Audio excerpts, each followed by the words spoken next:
ചീനച്ചട്ടിയിൽ 4 spoon വെളിച്ചെണ്ണ ഒഴിച്ച് ചൂടാകുമ്പോൾ ഒരു പിടി ചുവന്നുള്ളി, ഒരു ചെറിയ ചുള വെളുത്തുള്ളി, കുറച്ച് വേപ്പില, 5 പച്ചമുളക്, ഒരു ചെറിയ കഷ്ണം ഇഞ്ചി, ഇതെല്ലാം കൂടി ചതച്ച് നന്നായിട്ട് മൂപ്പിച്ചെടുക്കാം. 1 സ്പൂൺ ഉപ്പ് ചേർത്ത് കൊടുക്കാം.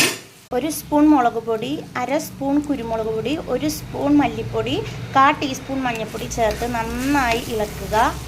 പച്ചമണം മാറുമ്പോൾ 1 കപ്പ് പുളിവെള്ളം, 1/2 കപ്പ് വെള്ളം ചേർത്ത് നന്നായിട്ട് തിളപ്പിക്കാം. തിള വരുമ്പോൾ മുരിങ്ങാക്കോൽ ഇട്ട് കൊടുക്കാം. നന്നായി തിളച്ച് മുരിങ്ങാക്കോൽ വാടി വരുമ്പോൾ മീൻ ചേർത്ത് കൊടുക്കാം.